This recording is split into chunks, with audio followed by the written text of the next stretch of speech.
getting as many singles and doubles matches in the first week and obviously getting to the singles final, I feel pretty good with how your season's getting underway so far, not too many bumps in the road early going. Yeah, I mean, I think most important, like you say, is to play enough matches. Number two, physically holding up, you know, surviving the shock. I mean, you can train as much as you want, but it's never like the match. I'm not saying the match is tougher, it's just different, you know, because you're going to stretch for that extra ball here and there, and that's what can hurt the body sometimes, whereas when you're doing fitness and training, you're actually going much harder overall. So it's been a good week so far, and I hope I can play a good finals tomorrow. I'm really looking forward to that finals against Leighton, and it's great clearly being in the finals the first week of the year.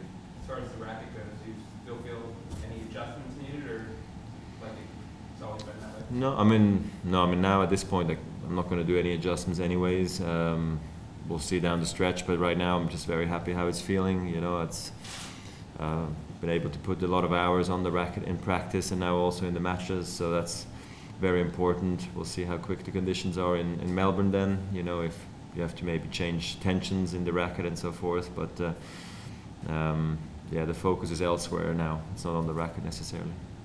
Given the likelihood of a dogfight against Leighton, you played him many times, Roger.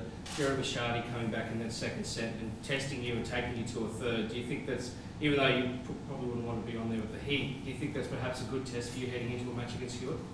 Maybe, yeah. I mean, I think now we're both totally in the tournament. We've played plenty of matches this week, so you would expect both of us to play our best tennis, you know, in the finals. And maybe it was good to have a test, you know. Yeah, the good thing was, you know, that I was again consistent on my serve. It was a bit tougher on the return, but you know, then Jeremy has a great serve and made it difficult for me for a while there. Is the match against him on an Australian soil, like a dogfight type thing, kind of the perfect build-up to an Australian Open? Maybe, yeah. I mean, any match is a good one at this point, really. But I don't see finals and semis and, you know, Brisbane as a warm-up tournament for the Australian Open. I know everybody sort of talks about that, but I can't stand it when people say that. For me, this tournament is important, and then I'll anyway have enough time to get ready for the Australian Open. But clearly this sets up a good start to the season for both of us. For me now, if I speak personally, I'm very happy to be back in the finals, because sometimes it didn't happen so often last year. So to start off with the finals for me is great, and I hope I can keep momentum up throughout the year, not just also next week. Last two, looking back at your rivalry with Leighton, there was that stretch I think you won 15 straight against him. Just wondering what you remember about that stretch that kept it so in your favor and so consistently. It was a pretty remarkable run against a pretty tough player. Yeah, I mean, I had the tough match where I lost at the Davis Cup here in 2003 in the semis. And I was up 2-0 in a break, I think, serving for the match. I ended up losing 6-1 in the fifth. And then I think it's after that I went on the run. I think it really proved me that I could play great tennis, not just for a set, not just for 2 sets, but actually for 3 sets or maybe even longer against the toughest guys out there. And Leighton at that point was the guy you had to.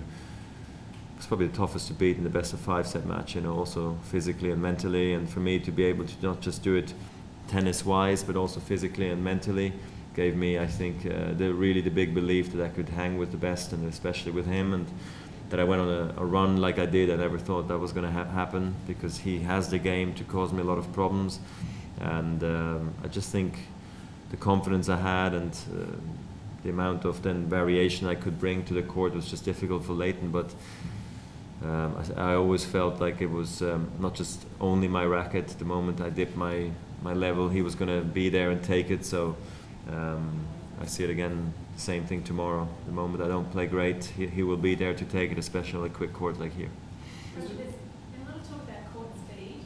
If the Australian Open courts play like these ones, is that a good result?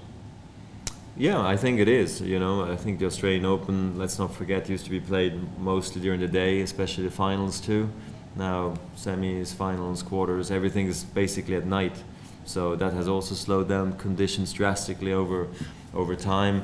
You can speed up the balls as much as you want. They're going to be so fuzzed up after 2 games that it's just going to be hard to hit winners and hard to hit service winners, and if that's what people want to see, just rallies all the time, then it's good to have a slow court. But I think if you want a bit more even ground for everybody, also for the lower ranked guys, and more danger for the top guys, then you go with a faster court, and maybe we'll get back, more serve and volley back into the game, more of the unknown, which I think is nice. And I think it's quite incredible how everything has slowed down over the years. I remember when I came up on tour, it was late and things were so different.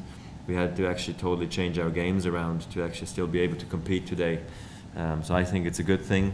I don't know if it's as quick as this, I doubt it, but if it is, I think it's going to be a very interesting Australian Open. Thank you.